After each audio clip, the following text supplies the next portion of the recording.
Hello, and welcome to Subfloor Stories, where we have conversations around faith and culture. I'm your host, Angie Ring. On today's episode, we have Billie Hoard.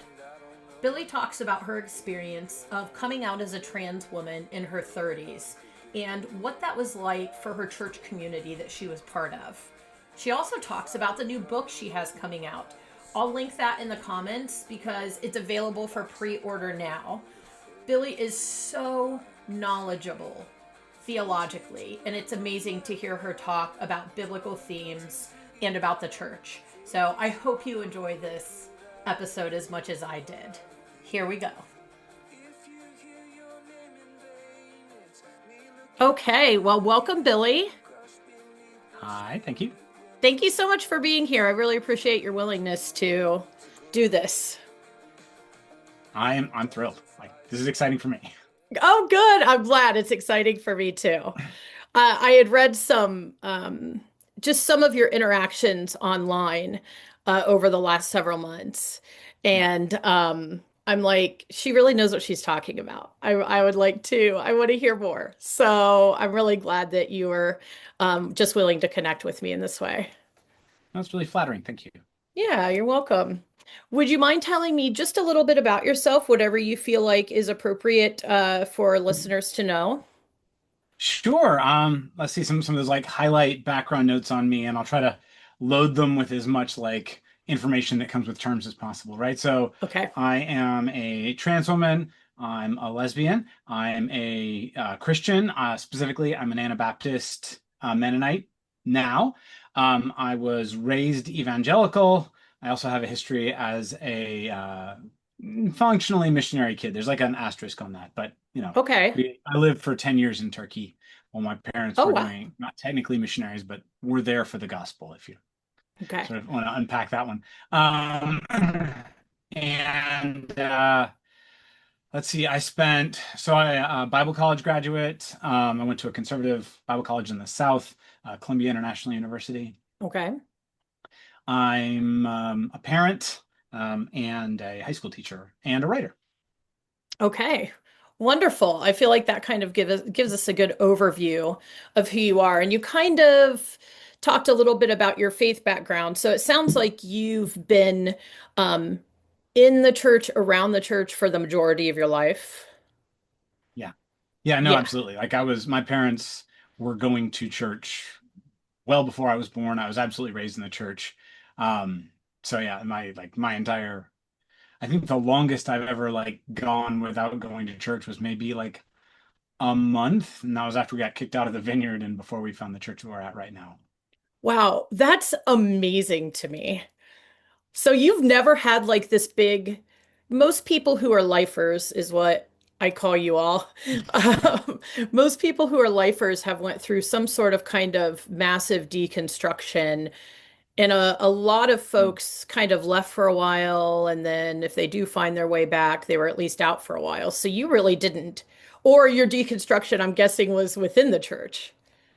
Yeah, I like to say that my deconstruction was just sort of a slow roll process that started, I don't know, probably like 2010, 2009, somewhere in that era, maybe a little earlier. I mean, it's always hard to find the roots of like what got me to the point that I was willing to question X, and then Yeah. these are always stories for all of us, I think. And Yeah. but it was a kind of gentle process with increasing tensions and then like a release of tension. And we can definitely get into that story. I think it's an interesting one. But yeah, so like I would definitely say that I have experienced what we tend to talk about when we say deconstruction. And at the same time, mine is probably, I wouldn't say it's like unique. There are definitely other people who have sort of similar stories, but it's not like the stock common story that gets told maybe about deconstruction, Right. Right. especially probably around queer people. I think there's a specific version of it that queer Christians probably experience that mine is like a little different from, but again, some of the same major beats probably do get hit as well. Yeah, I would love to hear some of that story. Let me let me open that with you had a Mhm. pretty significant life event happen around 2020, 2021. And if you don't mind sharing kind of some of that story, and I'm going to guess that some of kind of your deconstruction or evolution process will kind of be brought up during that. would be my Yeah, guess. although chronologically it might get wonky. So yeah, let's Well, do that. share in whatever way you feel is appropriate. Thank you. And feel free to like interrupt me and ask questions, like be Sure. direct. I can circle around. Um, so yeah, I always think it's funny when it's like a big thing happened for you in 2020, 2021. Well, yes, but that was the country, right? Like, I know. I almost said that. I'm like, well, yeah, you had a pretty big thing, but it's like so many of us had massive things right, happen around COVID because we had so much more time than we ever do. Us adults We're like, oh right. my I mean, gosh. So we're thinking, 2020 we're was wrestling. that was Wild. such a year, right? Like there was COVID, there was the George Floyd stuff, Yep. there was the election. Like it was a year. It It was a year for everybody. was a year. Um, and that actually, I mean, it does play a little bit into my story. So like my big thing, what you're referencing there, that happened in 2020 and then into 2021 was the process of me deciding to come out to the world as trans, right? So I had figured out that I'm trans 4-ish years earlier, around the time I was 35, Okay. 3.5, 4 years. Kind of depends on where you're counting from. I had a really big moment where a whole bunch of stuff that I had kind of already known and been experiencing my whole life all came together. It was like having a really complex equation that was like getting bigger and bigger on a big blackboard, all of a sudden like resolved into the answer, the conclusion on that one. And the answer was, you're a trans woman. And that happened again, 2016, 17-ish. I'd have to go back and like look at journals and things to get the exact date. But the decision I made right after that happened was that I would like know that that was true, not be ashamed of it, not think of it as a bad thing. But I also would not come out. Like that would just be like private information that I would have because I believed at the time that coming out and living as who I am would cause too much of a disruption to like my life and the Hmm. people I loved and the world around me. I was old enough that I had started to build a career and a life, and we have 3 kids, and all of Yeah. that. And I just wasn't ready to face what that would mean. Um, by the time we get to 2020, all of that stuff is going on. And one of the things that, if you talk to trans people, you'll often hear, especially those of us who choose to remain closeted for a period of time, is that once, for those of us that experience gender dysphoria, and I would count myself among them, once you realize that, like, what it is that I'm trans, and that's why I experience this way. If you decide to stay in the closet, the dysphoria starts to ramp up really significantly. Um, Oh. it's um, it's that experience of like, oh, now I know why I feel this way, and it gets compounded by like, and it sucks. It's never going to get better. It's Hmm. very painful now that like when I'm Wow. stuck with this forever, like there's no release from this. There's no relief. So it got worse. It started to get worse from the time like I made that decision to stay closeted. Um, and I had developed the, let's call it, psychologically unhealthy coping mechanism of turning grief into anger. Hmm. I Yeah. liked to justify that by saying, and there's some truth to this. All good justifications have some truth to them, right? Yeah. So I justified that by saying that anger is an emotion that moves you forward and helps you to like address whatever it is that's causing this negative experience, right? So, sadness is a way to like stay there and process it. Anger is kind of drives you to move forward and change the circumstances. And so I kind of tried to justify that for a while. And when you think about that, leading up to 2020 was probably not the easiest time to have your anger levels spiking. I was just Yeah. actually going to interject and say, okay, so you're feeling all of this internally Hmm. during 2020. Exactly. And it was Like, like, yeah. this is after Wow. it's 3 years of buildup of this by the time we get to 2020, right? And you have the My shutdown, gosh. and I'm an extrovert. I get my energy and my like balance from being with people, Sure. especially in person, especially people I love. And this is like no longer available starting in March of 2020. Oh, wow. And then there's the George Floyd stuff, and I'm like out in the streets, like my Hmm. mask and my sign, um and it feels like things are not changing fast enough, and you're getting more and more frustrated. And we've got the end of this like attempted fascist regime, at least we hoped so, and we're like fighting for this. So like there's a lot to fight about. And I realized, I think over the course of that summer in 2020, that I had not been angry in a year. Like there had not been a time over the Oh, last year when I wasn't angry. wow. Even when I was like happy and at home with my family, whom I love, Yeah. like there was a background, just like burning ember of frustration, Yeah. anger that is happening. And I thought, that's not good. It's like I had enough insight to be like, that is not a healthy way to be. Yeah. Um, and so I talked to my wife and said, I think I need to get a therapist. Um, and I think that conversation was probably in August of 2020. Finding a good therapist takes time. Hmm. And so I think I started therapy in December of 2020, if I'm getting my dates right. Um, and I had the foresight, I guess, to look for a therapist that knew how to like who had a training in LGBTQ plus therapy as well as other Thank areas, God. right? Right. Yeah. So like my presenting issue was like I am angry. I have been angry for a year. I haven't laughed in probably 8 months, and I feel like I'm losing the ability to be happy, which was true, by the way. When you numb your emotions, you can't selectively do that. So I was like losing Right. the capacity to feel anything but anger. And I remember calling that you have like this intake call where you kind of like talk about what's going on. And it was said that, my issue is I've been angry for all this time and this is what's going on. And also I'm a trans woman and I don't plan to come out, but I feel like that is probably relevant background information you need to know. Um, Probably, Therapy it's doesn't probably work like not connected to the anger at all, by the probably way, not. but No, actually, I didn't know. Like oh, I I'm was kidding. aware that Yeah. it was part of it, right? Like Right, right. the Yeah. kind of mental image I had, the model I had for it was, as if I pictured like this glass, that was like my capacity to handle emotion. And I realized it was probably like the way I thought it was, it's probably like 50% filled up with like this gender stuff.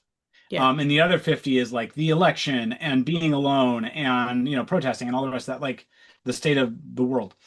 And Yeah. my thought was, if I can just get rid of the anger from that top 50%, that'll be enough. That'll give me like the emotional space to like engage Mm, again and kind of live again. right. So that was my thought. I was like, the gender thing is going to be there forever. I've just accepted that as it is what it is. Hmm. And therapist was great, and she was like, okay, well, let's deal with that. So we dealt with these different buckets, and it didn't help. It was, Yeah. sort of like maybe it took a little bit off, but the other just expanded to fill that space. The gender stuff Yeah. expanded to fill that space pretty quickly. And by Lent of 2021, I had realized things had gotten bad. I had begun to have panic attacks. Um, Mm, I had, it was just I was becoming less and less functional, I guess would be the way to say yeah. it. Um, And so I decided to take Lent because that seems like a good time to do this, to pray about like what do I do about this, right? And my therapist, because this is the thing, is like I had done that whole like redirect anger so that it like moves you forward, but there was nothing for it to move me to do, right? Like Right. the thing that my body wanted, that I wanted, was to come out and live as myself. And I had decided I would not do that, which meant Right. the anger had no place to go. And so Mm. I mean, my panic attacks would take the form of I would just shake. When I was alone, I would just Oh, find myself like laying down and just shaking. I couldn't cry anymore. I hadn't cried in 2 years because again, sadness to anger thing. yeah. So I prayed over the course of Lent, just specifically, like my prayer life was 90% dedicated to just dealing with this. Um, And I remember getting really frustrated with God over the course of that month because the message I got again and again and again when I would pray about it was, you can come out and I'll be there, and it won't necessarily be easy. The consequences will be what they'll be, but there is life there and I will be with you. Or you can choose to stay in the closet and I will be here, and that's not evil, that's not a sin. Um, but that will be hard. And it was just I wanted God to tell me what to do so that I could like Yeah. take the responsibility for my decision and put it on God instead of me, which I feel like is a very Yeah. evangelical desire for me I to have had. I agree. think we It like to is. like shift the burden of responsibility Look, for talk to our. God. It's not my fault. It's not Like God me. told me. God told me to do it. God told me So, to do it. yeah. Yeah, exactly. So, I'm sorry it hurts you, but God, that's between you and God. That God. Yeah. Um, Yeah. yeah, so I was still in therapy, and I remember mentioning to my therapist asked me the question. She said, "Do you think that you could be a better partner and parent if you came out and transitioned?" And I responded, "Actually, I think that's the only way I could continue. I have any chance of being a decent partner and parent. Like Mm, I could see that the way I'm going, mm. I'm going to be somebody that I wouldn't want my kids and my wife to be around. This is turning into Jeez. somebody terrible." Yeah. That makes me And tear up because I can't even imagine. By that point, you were probably just so desperate and felt, as someone who loves your family, you probably felt like you're failing them. Even though you think you're doing the right thing. And so, even to just wrestle with that question spoken from someone else had to have been really powerful. yeah, I mean, it changed everything for me because that was when I realized, okay, my only chance of preserving this thing that I have stayed in the closet to save is actually to Yeah. get out of the closet. So Yeah. a week after, so I made the decision probably in the last week of Lent, and then a week after Easter Sunday, I came out to my wife, um, which went well. Wow. Just, Wonderful. obviously, like I'll say it was a surprise in that like I was afraid of how that would go, right? I was afraid I would lose my family. Yeah. Um, but it went really well. Um, and then we, over the subsequent like 3 and 4 weeks, we had conversations about what does this mean and what's it going to mean and what will this look like. And then over the course of the summer, I came out to my kids kind of one at a time. Took little walks or took them to the ice cream shop and we had a conversation. And I think I started medical transition in July of 2021. The effects of medical transition aren't immediately apparent, so I had some time there. I came out to our church, I think October, late September, early October of that year of 2021, and then I kind of, and I was coming out to like individual people and friends that could, kind of keep a short-term secret over the course of the whole time. And then in February, or very early February, end of January, early February of 2022, I came out at work and online and never looked back. Um, so that's Amazing. my history of coming out. And Yeah. yeah, so that's the like dealing with the being trans part of the story for me. So is it appropriate then to say that the 50% of the jar then was emptied? Yeah. Oh gosh, yeah, no, that's the happy ending. I didn't share, right? Like so um let's see. It was about 3 weeks after I had come out to my wife, so my kids still didn't know what's going on. That I laughed. I noticed that I was belly laughing, like for the Ah, first time in what 2 years at that point. Um, it took, and I say it in therapy. I'm still in therapy. Um, but it took until probably fall of that year. Maybe even winter before I could really cry again. I still remember the first time that I, like really, really properly cried. It was huge. It was a weird moment for me because on the one hand, I was like crying because I was very sad about something and feeling very emotionally overwhelmed by it. And at the same time, I was crying. There's like this joy behind it because I was like, oh my gosh, I'm healing, right? Like I yeah, can I can cry again. I haven't cry. cried in years and years. Um, That's Even when I amazing. wanted to and knew that that was like the kind of appropriate response where my body wanted to cry, but I couldn't. Um, Yeah. and so yeah, the now I'm within about a year, I think I was back to like experiencing the full and normal range of human emotions in a way that was just life. Yeah. Wonderful. How did talk to me a little bit about how your church handled it. Now Yeah, you were absolutely. in the church you're in now by then, right? It was an affirming church I was, structure. yes. Okay. So how did that go? And were you scared to come out to your Yeah. church or did you feel safe to do it? Um, yeah, so yeah, let me kind of I'll try to take all that as a whole thing. So yeah, we'd been in the vineyard of Central Maryland. I think it's called the Well now. In from the time we moved to Maryland, which was 2007, until 2000 and I think 14 or 15, I think. And Okay. then we had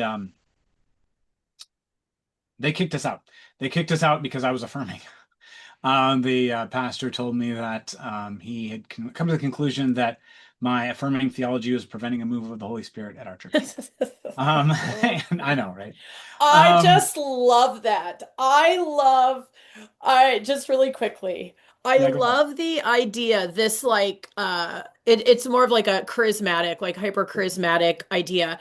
But what it does is it ascribes so much power to like one person.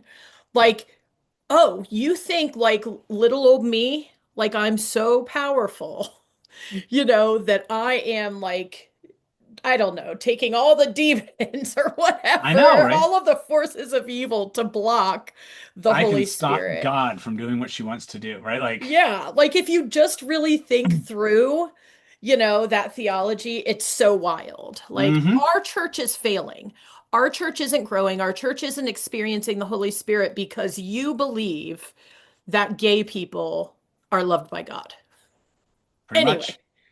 yeah, No, it's I mean, so insane to me. I will say, like, it's spoilerish, but like, it's part of what drove me to like do all kinds of work around like trying to figure out what's behind that theology, what's wrong with it, and how and why is it broken.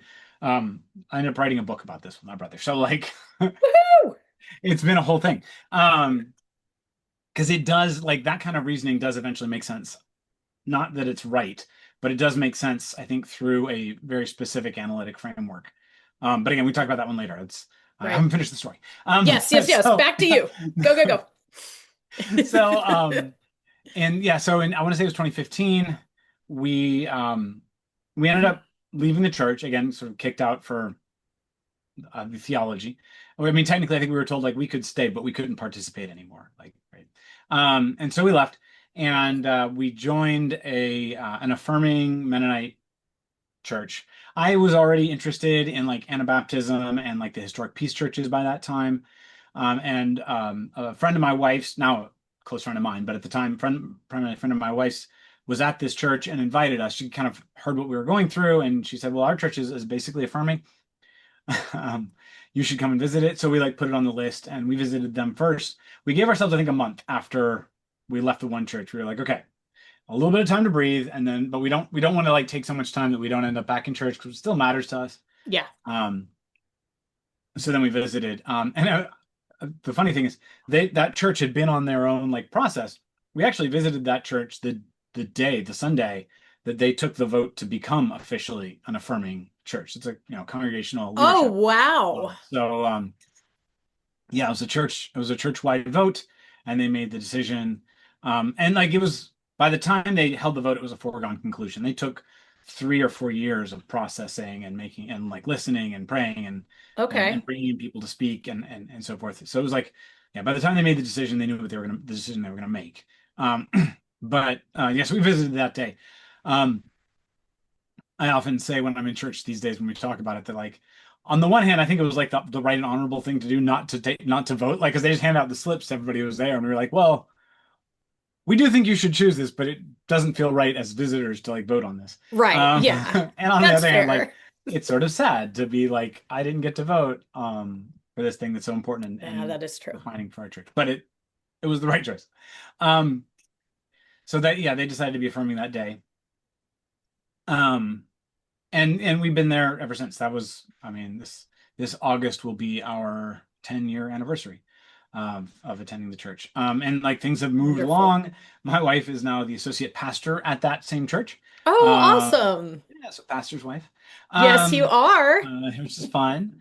So by the time, and here's the thing is that all of that happened when I had not yet like solved the equation on that blackboard. I didn't know that I was trans yet. Right. I knew at the time, if you'd asked me, I would have said that I felt like I had a calling to advocate for and on behalf of queer people. Right. I knew that there was something in my spirit that was like attracted to queerness. But I was still interpreting that as just like, well, God chose me and put this on my heart, and I'm here to Yeah. advocate. Um, and so yeah, so that was kind of our process.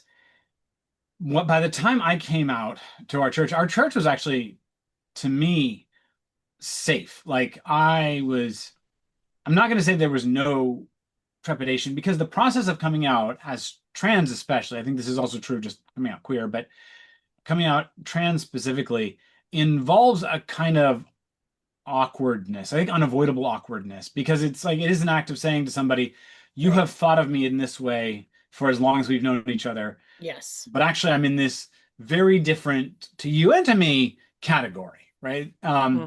And it does feel there's just an inherent sort of awkwardness to that. I haven't found a way to make it not awkward, and we don't have any established like social scripts for doing it, right? There's no, Right. right? Like There's not. we know there's like some set things that society gives you. If somebody dies, you're like, I know what to say. My condolences. I'm so sorry, Um, there aren't scripts for this yet. Yeah. Um, so Yeah. like there was that awkwardness of like coming out to a lot of people. And when I came out to the church, it was the first time that I had come out to like a large group of people all at once.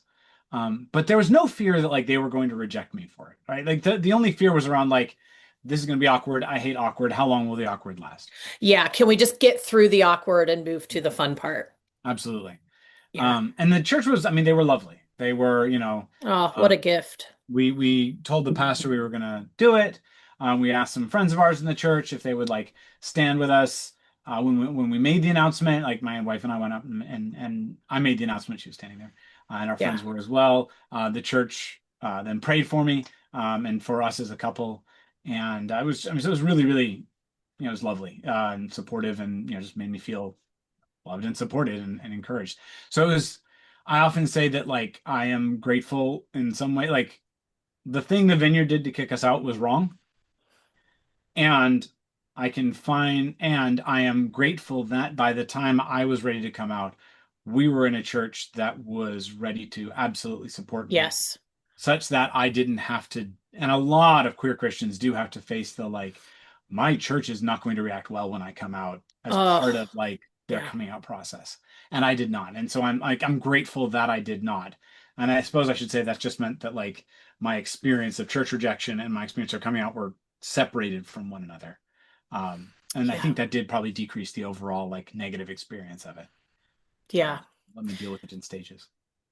That's just a beautiful, beautiful gift because so many people don't come out in general because of churches Yeah. or because of their parents' church or because of what they learned when they were children in churches. And what a beautiful gift that, yeah, you were kicked out of a vineyard and within a month you found a church that you were living in this space that was a safe space already when you Yeah. were ready to And come out. That is a beautiful gift. it really was. I what you are talking about, like just having a passion to, toward the queer community, that's something that God's grown in me in recent years. And I think that's probably part of why I'm dedicating this whole season two, Mhm. to the intersectionality between the queer community and the Christian church. I mean, more specifically, probably the evangelical church, because I mean, a lot of denominations at this point are affirming. And so I guess I would ask on the heels of that story, what would you say to the evangelical church? Say that there are people who are listening who are, on the fence or not affirming or like what would you want to say to the evangelical church at this point? Risk loving queer people. Hmm. And that doesn't mean like I understand that people are like not affirming in their theology is where it is, and I'm actually want to bracket it, right? Like say like I'm not telling you change the thing you believe right now. I'm saying follow the calling of Jesus to love everyone, and that means get to know a queer person. Yes. Don't condemn them. Don't bring it up. Just like if you know a queer person, just risk loving them for a while. Yeah. And I do believe that what will happen is that the Spirit will convict you that who they are is not wrong and who they Yeah. love is not wrong. Um, but let that happen. Like trust that it can happen is what I would say to an Yeah. evangelical person or a person who's at an evangelical church and may or may not be affirming, right? The it is people we know who change our categories of what is and is not allowed, sinful or not sinful. Um, Yeah. Risk letting that happen. Trust the Holy Spirit that if queerness really is sinful, then you'll get to know this person and that will be affirmed in you.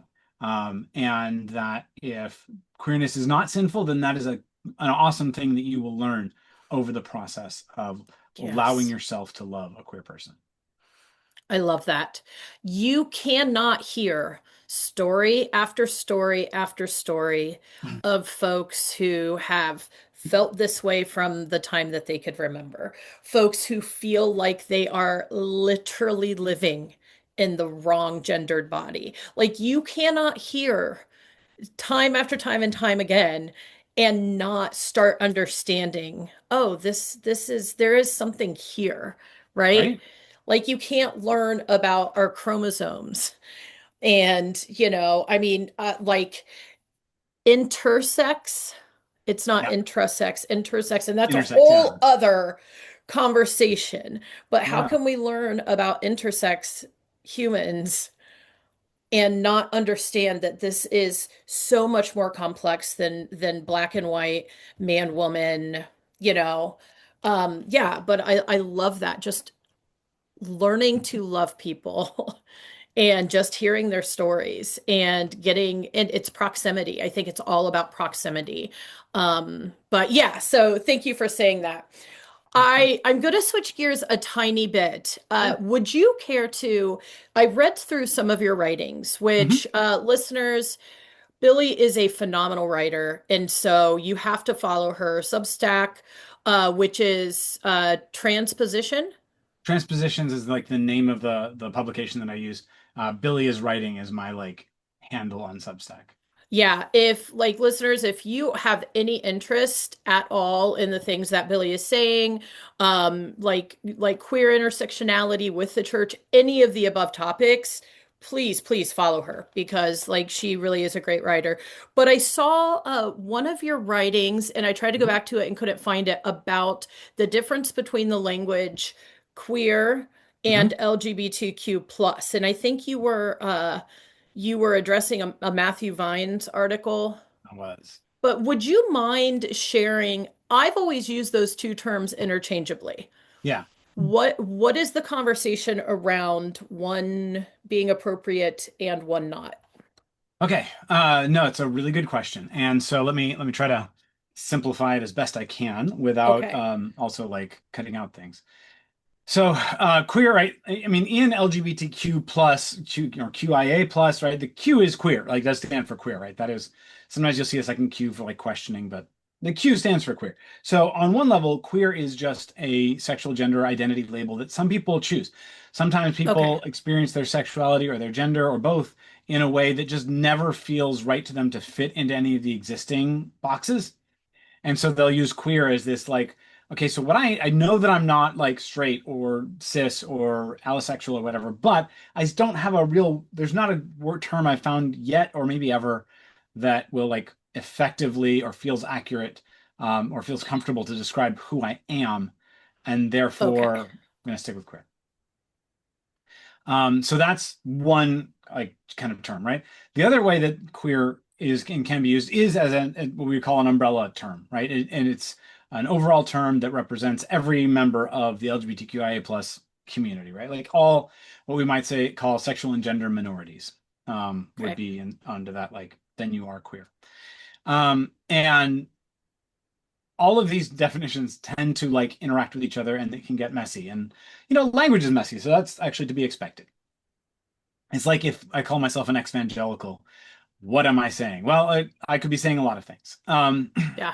So a third right thing is for those of us who were raised in the 80s and 90s, right, queer was used for a while as a slur for Right. gay and trans people and yeah, so and bi people and a lot more for the queer community, Yeah. right? And it was then reclaimed by sort of scholars and academics who sort of coined and created what we call queer theory and queer theology. Um, and so on that front, there are a number of like, especially sort of older, you're like, and by older, 40 plus, sort of gay and lesbian people usually, most often cis, but occasionally trans, gay and lesbian people who kind of don't like the term. They don't like to be Yes. called that because they associate it with this slur that was thrown at them for, formative and important parts of their lives. And we try to just respect that. Like if a person tells me I don't want to be called queer, especially if Right. they're over like 35, 40, just okay. That's then I don't call them that. That's fine. Right. Um, It is a term I quite like. Like I can tell you that I'm trans, I can tell you that I'm a lesbian, and I would, if I lump those together, I can just talk about myself as a queer woman. Um, and I also like it because queerness is this like discipline that is interested in taking what we think of as the normal. So my brother, who is the co-author of this book with me, is a cisgender straight man, right? Um, and he talks about the experience of queering his identity, which does not mean that he is not a cisgender straight man. He's still a cisgender straight man after queering his identity, but it does mean he sat with and recognized the fact that he is cis and he is straight, and he asked, "What does that mean?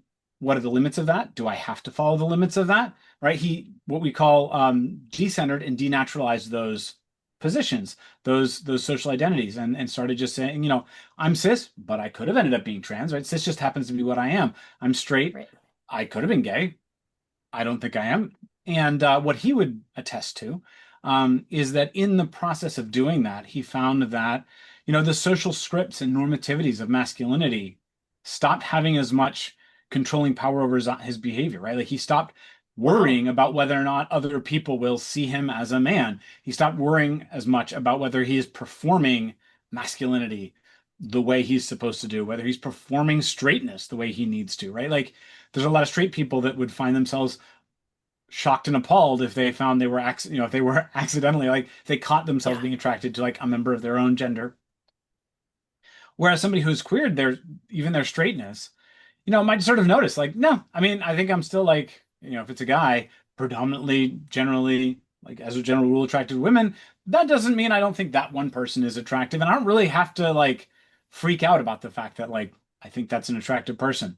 I can ask Right. myself what that means or not, right? Like just I can let it go. So to queer, very broadly speaking, is to take a concept that we take as an experience as being normal and therefore normative, like having the power of it's the way things should be and ought to be and the normal way things should be. Okay. And taking that power of normativity away from it and just letting it be just itself. It's one option among others. It's not necessarily a bad option at all. It's just one option among others. It's taking away that like pride of place position from it, and that is to queer something. And I think that is a very, very valuable thing. It's a terrifically healthy practice, I believe, for everybody, and especially for the church. Wonderful. Okay, thank you for that. I had started primarily using queer Hmm. as an umbrella term, Hmm. but like you said, a lot of folks who are our age, because I'm in that bracket, I'm 48, and Right. so I have a good friend who's a lesbian, and I had used the term queer in front of her, and she's like, "I'm not queer, I'm a lesbian." Yeah. Like that's who I am. And so just kind of knowing who we're around, I think is, really important too. But yeah, I just wanted I tried to go back. It's on your Substack, right? Is that where I saw It it? is. It is on my Okay, Substack. I'll I have to go have back and look for it. yeah, there's I think the piece is something like I think like a response to Matthew Vines or a response to the Reformation Project is in the title. Yeah. Yeah. Awesome. Well, would you like to tell us about your book I that would I'm love to so tell you. excited about? Take it. Take it away. So my book is awkwardly titled Eucontamination. And so we added a helpful subtitle, I hope, Disgust Theology in the Christian Life to try to like expand a little bit and give some explanation what the book is actually about. It's a book I co-authored with my brother Paul, who is a professor of psychology at the Seattle School for Psychology and Theology. I think I got that right. Oh, okay. Yeah, so the book is a blending, like we always say in rough outline, he provided the psychology and psychological analysis elements to it, and I provided the theological and queer elements to it. Somebody asked me like, what are like the determining, like what are like the representative factors of your book the other day? And I was like, it's very like psychological explanation for what's going on, heavy book. It's a very queer book. It's a very liberationist book, and it's a very Jesus-y book. Like it's all four of those things in one book. Wow, that's amazing. Um, so yeah, so it's an exploration of disgust and how we believe that disgust is this underexplored dynamic that is shaping and malforming, we would say, both Christian theology and contemporary sort of social and political life. We believe that disgust is something that is really, it's undernamed, right? Like a lot of times people are, I think, very good at highlighting the role fear plays in Hmm. things like Christian churches not being affirming and like what prevents that. And the way churches treat, for instance, queer people, or the way white churches react to blackness, or how they especially react against anti-racism. And fear gets highlighted, and we're not saying fear isn't present. It is. We are saying that it is probably sufficiently addressed, but what's underplayed is the role that disgust is playing. Disgust is, well, fundamentally, psychologically, disgust is what we call a boundary enforcement mechanism. It is the reaction that you have that helps your body, at a very biological level, to reject something that you don't believe should be allowed to become you, right? So you eat a Okay. piece of food, you have a disgust reaction, you spit that food out real fast, right? Hmm. And that is originally a very protective and helpful mechanism to have. It's really useful. However, it also tends to translate up to our social lives, to our theological lives, our spiritual lives, our political lives. And here it becomes a problem because at the level of the social, at the level of the theological, disgust becomes about our social body, our collective corporate body. So let's Right. say a church, sort of talking about religion right now. So if you say it's church, then it's which members, and now we're talking about people, are going to be experienced as disgusting, which is to say, we're going to have this boundary mechanism that says this person cannot be allowed to be integrated into our body. We will violently eject them as soon as they happen. And what's Yes. really insidious about that is that disgust, kind of unlike fear, actually, disgust works by doing the ejection first, and it's usually very violent ejection, like expulsion first, and then it justifies it after the fact. This is like it's post hoc, it's after the fact justification. And what that means is we tell ourselves a story about why the thing we just did was the right thing to do. And we very much do it that way. We don't interrogate naturally that reaction. We just say, why was that right? I did it, therefore it must have been right. Why was it right? I have to find a reason why it was right. Which is to say that we tend to make up these explanations for why we got rid of people after we did them, which is really convenient for those who want to exclude, because it means that if you can inculcate, if you can get a group to feel disgust towards a group you don't like, Right. you can get them to exclude those people before without having to make any argument about it. You just use propaganda. You just get the feeling across of these people disgusting, and they'll do all the work of ejecting the people, and then they'll do the work of making your argument for you. They'll come up with a reason for you that Yes. satisfies them as to why that was the right thing to do. And we argue that that's a really bad thing to have operating Yes. in the church. It's also a really damaging thing to have operating in society. We're seeing it right now, especially in the way society is currently trying to eject immigrants, right? Like you have a lot of people who are currently gung ho about ejecting people that if you'd asked them 5 years ago, they would say, well, those are good ones, they should stay. But the government's ejecting them and has already done enough work to inculcate disgust towards those folks that now people are just willing to get on board with the ejection and will tell themselves an after the fact story about why that was the right thing to do. They'll make it up. Literally, you can sometimes see it while they're talking to you. Yes. They're like trying to come up with reasons why it was obviously the right thing, right? So this is really, really Yes. profoundly damaging. And so our book goes into this in extensive detail, um, trying to like explain it, explore it, unpack it, Fascinating. and counteract it. And we really get heavily into like, well, what can we do about this? This is a problem. So what can we do about it? And how does Jesus actually lead us in a way that is anti-disgust? In fact, Jesus, we realized, has always behaved in a way that was anti-disgust. Mm. Jesus would approach people who were perceived as disgusting and actually acted as though instead of them contaminating him, he was contaminating them with goodness. And Yes. that's actually the origin for the title, right? This idea of a good contamination that Jesus seemed to believe that he brought in the form of love and care and charity and goodness and life. We needed a word for this good contamination because Jesus actually acts as though goodness and love are contaminating, like they have the power to change the other and transform the other into something better. So we came up with the term eucontamination, the Wonderful. Greek prefix EU, meaning good. So good contamination. Very cool. I feel like this is so incredibly timely with all of the just so much of the angst that's going around politically and socially. And I think that it's fascinating that you two have named it disgust because that's not a term that I've used for it. Right. Like I've used anger and fear, demonizing. I use that language a lot. Mhm. Like you see, Yeah. going back to your reference of, like immigrants that are being deported.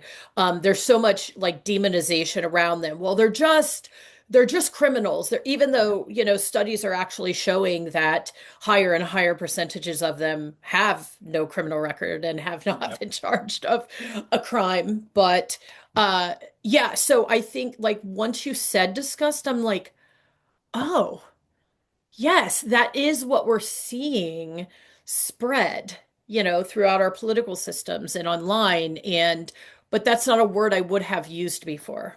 Go ahead, No, you were going to no, say absolutely. And I something. think this is the case for a lot of people. Somebody said like your book feels really timely, and I said that's really unfortunate. I think it's true, but it's really unfortunate. Like I don't Yeah, want we don't want to live in an era where disgust is ramping up higher and higher. But I right. would say the current administration has been very effective in inculcating disgust. When you look at their language, as soon as you start Oh, looking they're for it, you see it great at everywhere, it. right? That whole Oh, like poisoning the blood of our country, that is explicitly disgust-based language, right? That yes, is that is about like again, they are an element that is here that is turning us into something we don't want to be, right? Like they are making us be something we can't, you don't want to imagine yourself that way. You don't want to imagine exactly. yourself as a part of a body that is defined by that. That's disgust-based language. Anytime that you see them using these like biological metaphors, using, again, poison, things Mm, like rats, anytime you see these like this language that is associated with things that we find icky, that is this propagandistic attempt to yes. inculcate a sense of disgust towards a population. They're doing it towards queer people too. Just throw that one out there. Oh, yeah. But right now, absolutely, the focus is on like they're leveraging it right now Yeah. to try to actually do their expulsion of immigrants, and I think that is something we all need to be paying attention to Yeah. um, at present. Yeah, they really do, which I've said time and time again. One of the few things that this administration is good at Hmm. is, creating propaganda and inciting, anger and now violence for their own purposes.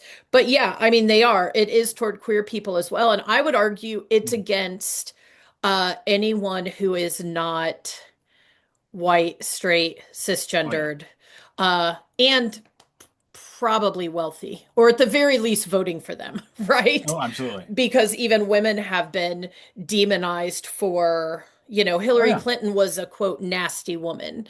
So like, liberal women, also anyone who is just not exactly like them. Go ahead. Anybody that they want to justify exclusion of. I mean, go all the way back to like was it 2016, 2015 when Trump was attacking Megyn Kelly and said there was blood coming out of her, whatever, right? He's trying to evoke a sense of Yeah, disgust as a way of justifying any future attacks on her, right? Like if you can right. get disgust to set in first, then again, you don't need to justify future attacks. Other people who support you or feel that disgust will justify it for you after the fact. They'll make your argument for you. It's really insidious. It is And I'm insidious. So totally they're just agree. starting the machine, Yeah, right? And then the machine like kept propels going. itself, it just keeps going. Fascinating. I can't wait to read it. When does your book come out? So it will come out on August 1st. So I'm not sure what time this airs. So either is out or it's about to come out. It's already out for pre-order if that happens. And yeah, so it's you can sort of Google Eucontamination. If you go to my Substack, I think my pinned post is a link to like pre-ordering the book. We Great. were And very I'll excited pin about it. it Thank in you. it'll be pinned when I like share this episode, which will likely be out next week. So Oh, yeah, awesome. I'll tag you and then the book in it in whatever way I can. So Really good. yeah, I'm it, excited. it really is timely. I think that people need we need ways to understand and put context Mhm. around some of what's happening, if that makes sense.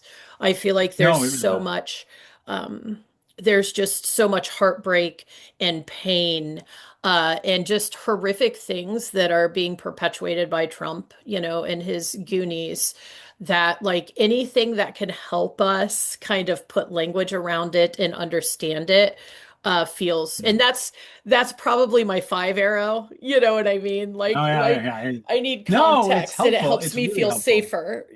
Yeah. No, I think getting Um, our head around what's happening and having a framework that explains more of it is, I think, really helpful for a lot of people. yeah, so it's wonderful. Now, this is your first book? I technically know I've written a couple of like Oh, okay. um fiction. I've written some fiction. I wrote a fairy tale 10 years ago. Sort of a fairy tale for grown-ups. And I co-authored a comedy series actually with a good friend of mine, Ben Farrow, several years back. Those are published under my dead name because they were before I came out. Okay. Okay, I But understand. yeah, they're very findable. Yeah. Okay. What do you mind giving us the names of those? Oh yeah, yeah, no. The fairy tale was called The Dagger and the Rose. It was fun. And the comedy series is called Hubris Towers, uh, which is a it's a comedy series about a an overeducated concierge working at a condominium for the rich and foolish. And yeah, it's fun. It's a way that we sort of explore um, privilege in a lighthearted and I think funny way. Cool. Yeah, I'll have to look those up too. They were fun to read. Do we have a couple minutes left? Do Hmm. you have anything else that you would like to share or plug or say to the people who will listen to this? I want to go back to one point because I Yeah, promised something really. So I'm gonna keep the promise here. do When I it. was telling my story, we were talking a little bit about like the church kicking us out because the pastor believes in my theology was going to prevent a move of the Holy Spirit, and I said that can actually make sense. I'm gonna do the disgust analysis that makes that make sense actually. Oh, do Um, it. Oh, great. one of the properties of disgust that is really kind of fascinating, right? Is that disgust works around the perception and expulsion of contaminants, right? A thing that is disgusting is experienced as contaminating. And the way disgust logic itself specifically works is that a number of properties that we associate with disgust. One is that things that are disgusting we experience as sticky. This is why, Oh. especially again, you grew up in the 90s. Mhm. This is why if you said that you had a gay friend, people immediately asked if you were gay because there was experience of disgust towards the queer Mm, community. And so just associating with a queer person was tantamount to being contaminated by queerness, which is to say people would just like associate you with it, which is a way that right. people Which is true. quarantine themselves from even, right? So like if you might want to be somebody who, some part of you wants to be somebody who's like friends with a queer person, but you're afraid to do it because you have this internalized sense that that will stick to you and then you will be, treated as a contaminant in the same way that they are and you don't want to experience what they do. Jesus, by the way, calls us to actually exactly do that, right? Like it's to exactly identify with the least, and with those who are being Yes. treated as disgusting and marginalized by society. Um, but another major way that disgust, sort of aspect of disgust logic, is that it is subject to what we call dose insensitivity, which is to say a tiny amount of contaminant is treated or seen as far more powerful than a massive amount of purity or pure substance, right? So the famous thought experiment for this is if I present to you an entire swimming pool full of pure water, and ask if you'll take a drink of it. You probably will. Again, assuming it's sterile swimming pool, whatever, but like it's guaranteed pure water, you'll drink from that. Sure, that'd be great. If I introduce just one eyedropper full of urine into that swimming pool, it has contaminated the entire swimming pool, and you're probably not going to be willing to take a drink. Right. But if we flip that around and I present to you an entire swimming pool full of urine and I introduce to it an eyedropper full of pure water, you Mm, still aren't going to be willing to take a drink, right? Which is to say correct. that disgust is far more powerful than purity.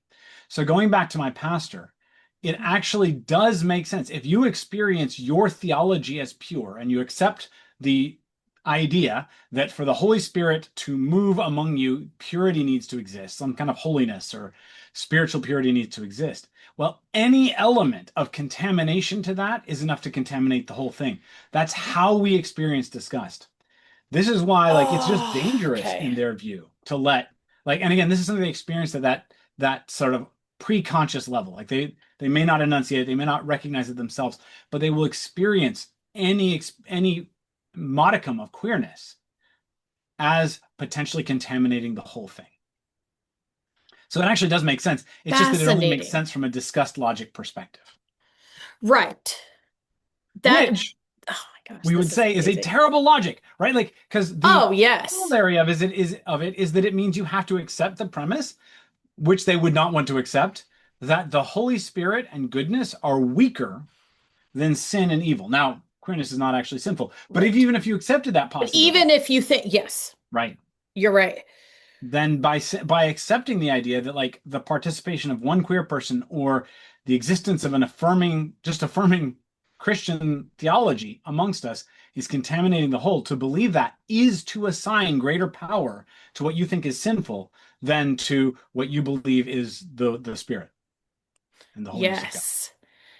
Which, but in turn, like you were saying, if Jesus is Mhm. our model, Jesus turned that entire thought process on its head, which is Yep. why, the religious leaders of the day hated him.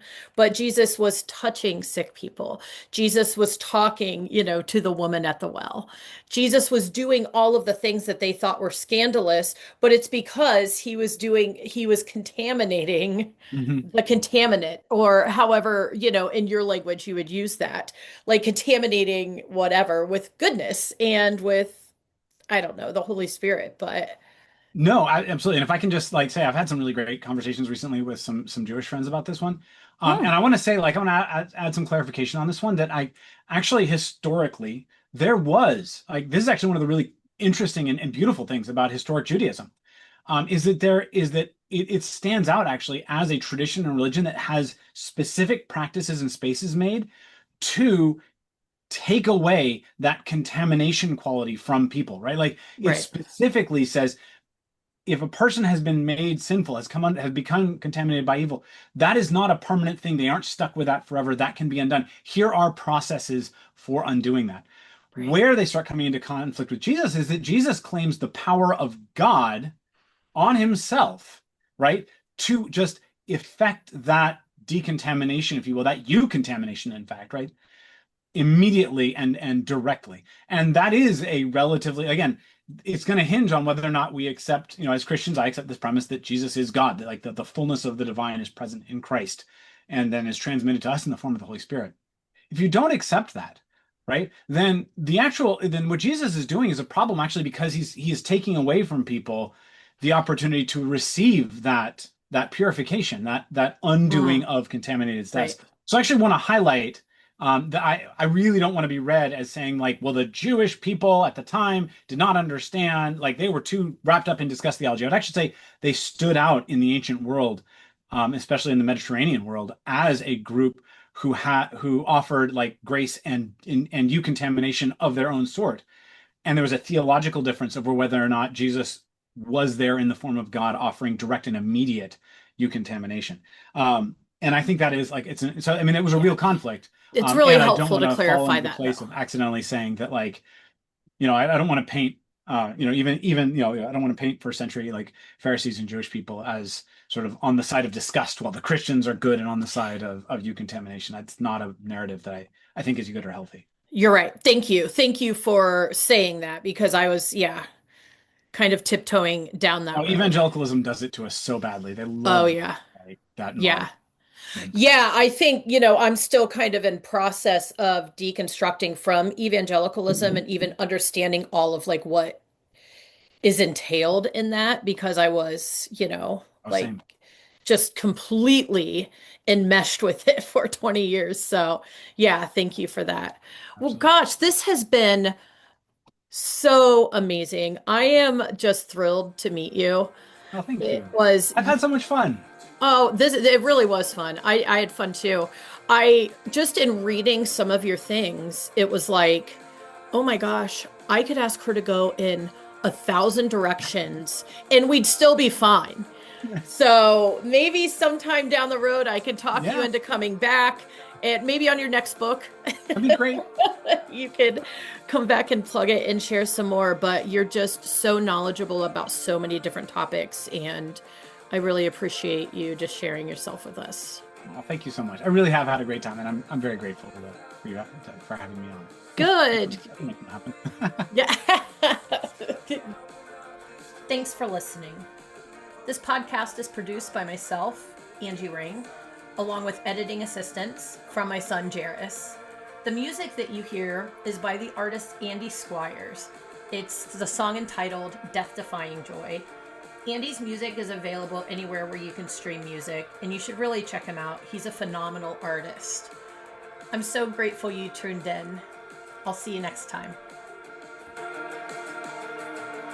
Somewhere on the altar of broken dreams and shattered love, a burden of your mercy runs like a river on the vine.